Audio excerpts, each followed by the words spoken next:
안녕하십니까. 오늘은 2026년 4월 27일 월요일입니다. 또 새로운 한 주가 시작이 됩니다. 오늘도 세계적인 바이블이 될 난세의 영웅 허경영을 아십니까를 읽어보겠습니다. 제1장 무엇이 포퓰리즘인가? 포퓰리즘은 대중의 인기를 얻어 자신의 목적을 달성하기 위해 비현실적인 정책을 내세우는 대중영합주의이다.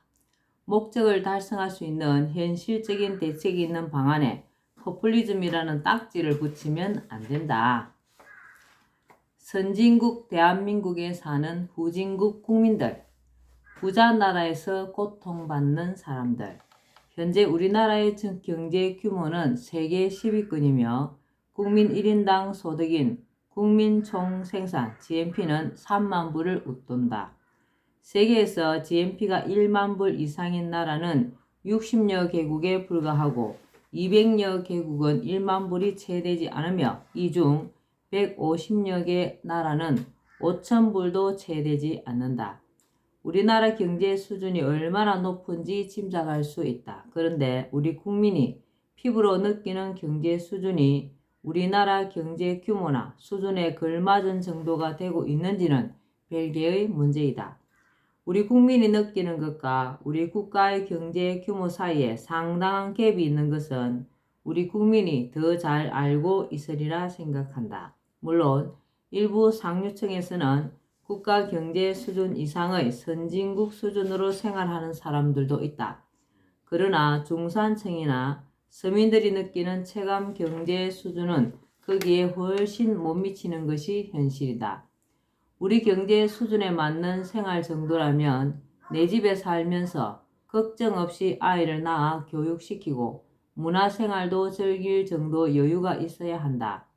빚 걱정, 노후 걱정을 할 필요가 없고 자녀들 결혼시키는 것도 아무런 부담이 되지 않아야 한다. 그런데 지금은 부부가 나서서 돈을 벌어도 카드값에 아이들 학원비며 아파트 관리비, 공과금 내기도 바쁘고 은행빚이나 사채 갚는 돈까지 감당하느라 정신이 없다. 문화생활은커녕 일에 구속되어 마치 일하는 기계나 일의 노예처럼 사는 게 현재 우리 국민 대다수의 모습이다. 이러한 모습은 도저히 세계 경제 규모 10위국가 1인당 GNP 3만 불이 웃도는 나라에 사는 국민의 생활상이라고 할 수 없다.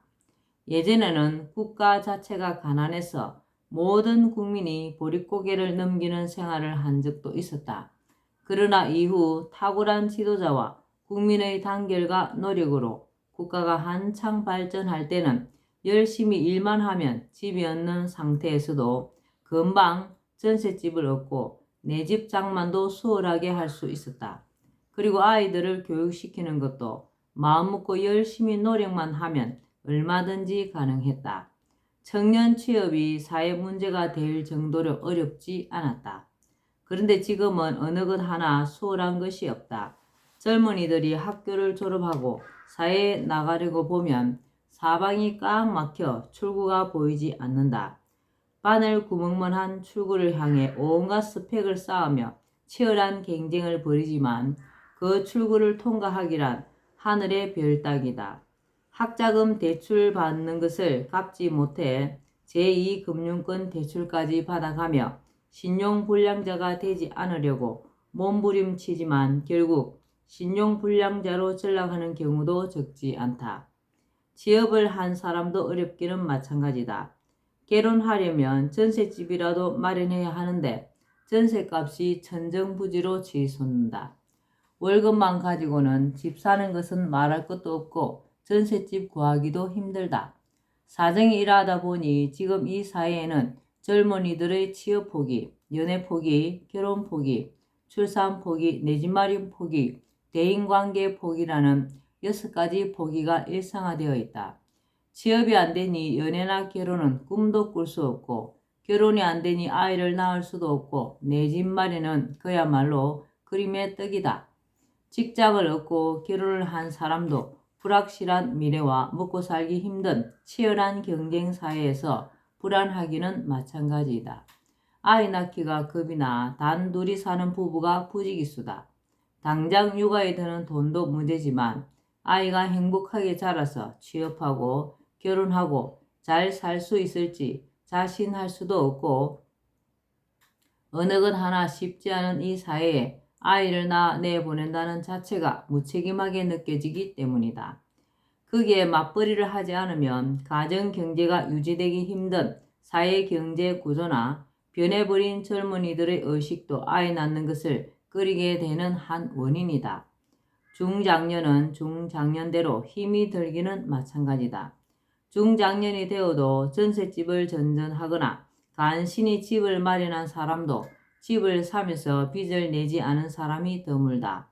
은행빚 이자며 아이들 가입비, 대학 등록금을 마련하기 위해 부부가 밤낮으로 일을 하는 경우도 적지 않다. 그러니 부모가 연로하여도 부양은 엄두조차 낼 수 없는 것이 현실이다. 노년층도 마찬가지다. 젊은 시절 자식들 키우고 교육시키느라 집 한 칸 정도 외에는 편안히 노후를 보낼 만한 경제적 여력이 남아있지 않다. 노년에도 일을 하지 않으면 생계조차 막막한 지경에 처한 사람이 많다는 것은 현재 노년층의 취업률이 청년층을 앞지르고 있는 것만 보아도 알 수 있다. 이러한 사회 상황 속에서 근래에는 청장년들 사이에 성실하게 일하는 것만으로는 전셋집조차 구하기 힘들다는 인식 아래 한탕주의 심리가 팽배하여 빚을 내어서까지 무리하게 주식이나 가상화폐에 투자하여 큰 손해를 보고 빚더미에 앉은 사람들도 상당하다. 이 아이러니를 어떻게 볼 것인가? 부자 나라와 살기 힘든 국민, 이 아이러니를 어떻게 봐야 할 것인가? 어떤 이는 사회가 변해서 그랬다. 사회 구조가 그러니 어쩔 수 없다는 식으로 말하기도 하지만 이것을 사회 변화, 사회 구조의 탓으로만 돌려서 될 것인가? 사회가 어떻게 변화될 것인지, 사회 구조가 어떻게 변동될 것인지를 국가 지도층이 미리 내다보고 대책을 세웠더라면 이런 고통스러운 현실을 얼마든지 면할 수 있지 않았겠는가. 그 많은 국가의 부가 한쪽으로만 쏠리는 것을 막고 국가 예산의 누수나 낭비 없이 알뜰살뜰 살림살이하며 부자 국민 전체에 골고루 나눠질 수 있도록 정책을 세우고 추진해 나갔더라면 이런 엄청난 부자 나라에서 돈 때문에 고통받고 허덕이는 국민이라는 아이러니는 얼마든지 피할 수 있지 않았겠는가. 내가 정치혁명을 주장하고 정치인들을 질타하는 이유가 바로 여기에 있다. 모범 답안 처방은 없는가? 앞서도 언급하였지만 현재 우리나라는 국가적으로는 경제대국이지만 빈부격차의 심화 속에서 국민들의 생활은 갈수록 어려워지고 정치, 경제, 사회, 교육, 안보 등 모든 면에서 해결해야 할 난제들이 첩첩이 쌓여 있다. 이러한 상황을 해결하기 위해서는 우선 정치가 바로 서야 한다. 문제의 대부분 원인이 정치이고 해법도 정치에 있다고 보기 때문이다. 따라서 정치가 바로 서지 않고는 여타의 문제들을 해결한다는 것은 거의 불가능하다고 본다. 예전에는 나라에 병고가 있거나 가뭄 같은 천재지변이 일어나면 국왕이 정치를 잘못하기 때문에 하늘에서 벌을 내리는 것으로 보고 왕이 하늘에 제를 지내며 석고대죄했다. 사실 지금 우리나라에 부자 나라 힘든 국민이라는 아이러니가 생긴 것은 정치인들의 책임이 크다. 그러나 거기에 대하여 책임을 통감하는 정치인들이 있다는 이야기를 나는 아직 듣지 못했다. 정치의 행명 수준의 대수술이 반드시 있어야 한다. 국회의원은 그 수를 가감히 줄이고 무보수 명예직으로 하며 보좌관 급여의 국고 지원도 중단하는 게 옳다고 본다. 후원금을 받는 제도도 없애야 한다고 보는데 그 이유는 그것이 부익부 빈익빈 현상을 심화시킨다고 보기 때문이다. 지자체 선거도 폐지하고 지방의원들 역시 애초 시작할 때처럼 무보수 명예직으로 하는시킬 필요가 있다고 생각한다. 그러한 자리는 명실공히 국민과 국가에 봉사하는 자리가 되어야 하며 봉사직일 때 진정으로 국민과 지역민을 위해 일할 사람이 나서게 된다고 본다. 한 해에 몇 천만 원에서 억대에 이르기까지 많은 급여를 받을 수 있고 많은 특권과 혜택이 있다면 국민이나 지역민을 위하는 사람이 아니라 물질과 명예를 쫓는 사람이 그 자리에 갈 확률이 훨씬 높다고 본다.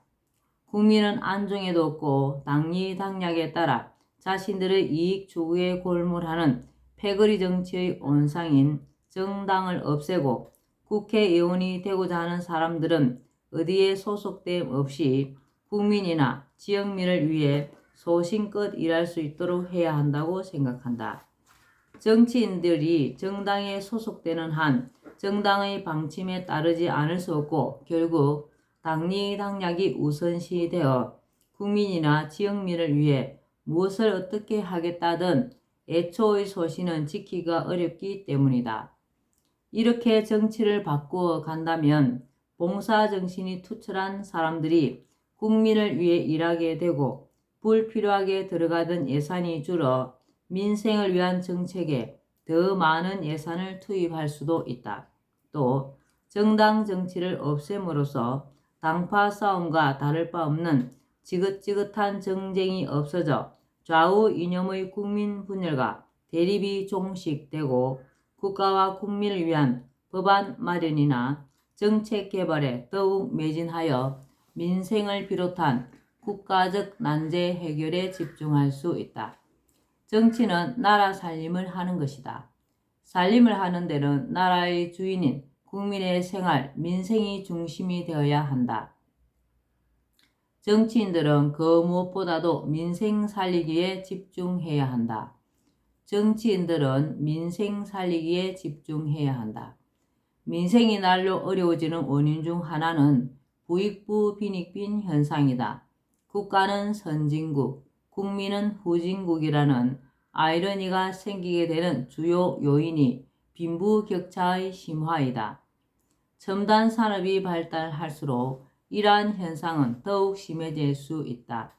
분배 제도에 대해 혁신이 필요하다.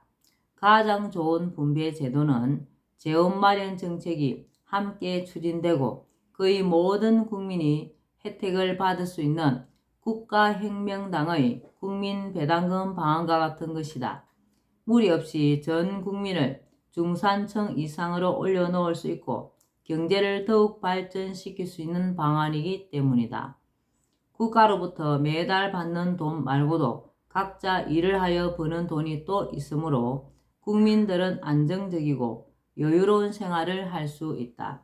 자연히 부익부 빈익빈 현상이 해소되어 서민들의 상대적 박탈감도 줄어들고 국민들 간의 대립이나 갈등도 현격히 줄어들 것으로 생각된다. 한편 우리나라가 경제 규모 10위의 부유한 국가라고 하지만 전 국민을 중산층 이상으로 끌어올리고 생활 수준을 더욱 향상시켜 가려면 분배의 정의만 내세우고 경제 성장을 등한히 해서는 안 된다. 경제 성장을 위해서는 자본주의 시장 경제가 가장 효율적인 경제 체제이다. 생산성과 효율성이라는 측면에서 지금까지 자본주의를 따를 경제 체제가 없다. 그러므로 기업에 대한 각종 규제를 풀고 기업 발전에 저해되는 요소를 제거해 자유로운 경제 활동을 보장해 주는 것이 필요하다. 우리 기업이 해외 자본에 넘어가게 할 수도 있는 상속세는 폐지해 기업의 승계권을 국가가 보호해 주어야 한다. 노동조합의 파업은 기업의 발목을 잡는 것으로 국가 경제 발전의 주축이 되는 기업의 발전을 위해 국가가 나서서 이 문제를 제도적으로 해결해 줄 필요가 있다. 노동조합을 없애고 노동자 대표와 경영자가 참여하는 기업가족협의회와 같은 것을 구성하여 기업을 운영하면 굳이 대립과 투쟁 없이도 노동자의 권익이 보호되고 기업은 기업 활동에 더욱 박차를 가할 수 있다. 이러한 제도는 노사를 이분법적 시각이 아니라 기업 가족이라는 전체적인 시각으로 보는 것으로 이를 통해 불필요한 노사 갈등이 해결되고 노동자와 경영자가 상생하는 구조가 될 수 있다. 기업이 잘 되고 경제가 성장하면 자연히 세수가 늘어나게 될 것은 말할 것도 없다. 말하자면 파이가 커지는 것이다. 이런 식으로 커진 파이는 다시 배당금 제도와 같은 분배 제도를 통해 국민에게 돌아가야 한다. 경제 성장의 결과가 국민에게 돌아가게 되면 국가 경제의 선순환이 일어난다. 즉 국민은 국가로부터 지급받은 돈을 저축도 하지만 또 소비도 하게 되므로 소비 활동이 활발해지면 기업이 바빠지게 될 것은 말할 것도 없다. 기업은 고용을 더 하게 되고 국민 입장에서는 일자리가 늘게 된다. 국민은 기업들이 낸 세금으로 국가 지급금을 더 받게 되므로 기업의 물건을 많이 사주게 된다. 이처럼 경제 주체들이 상생하며 공동체 전체의 경제 규모를 계속 키워가도록 방안들을 연계하는 것이 아주 중요한 핵심 포인트로서 지금까지 내놓은 나의 일련의 방안들이 그러한 구조를 갖고 있다. 우리나라 경제 문제 가운데 시급히 해결해야 할 문제 중 또 하나는 가계부채이다.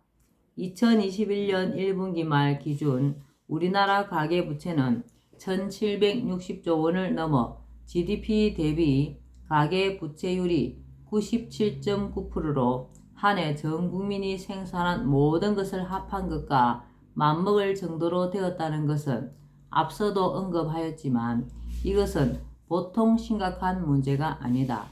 왜냐하면 경제적 혼란이 초래되는 것은 물론 국민의 삶이 송두리째 흔들릴 수 있기 때문이다. 정치권은 이 문제에 대해 심각하게 고민하고 대책을 수립해야 한다.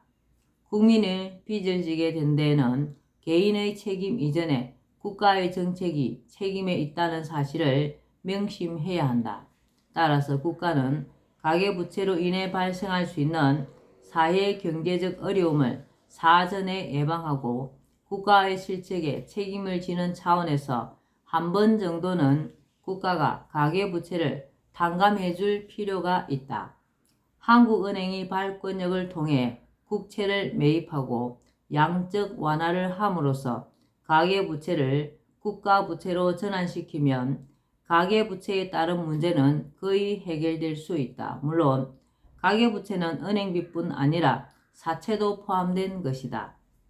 가계부채 정리는 임계 수위에 다다른 과도한 가계부채가 야기할 수 있는 은행 부실, 기업 도산, 가정 붕괴와 같은 사회 경제적 혼란을 사전에 예방할 뿐 아니라 소비 활동을 진작시켜 경제 활성화에 기여할 수 있다.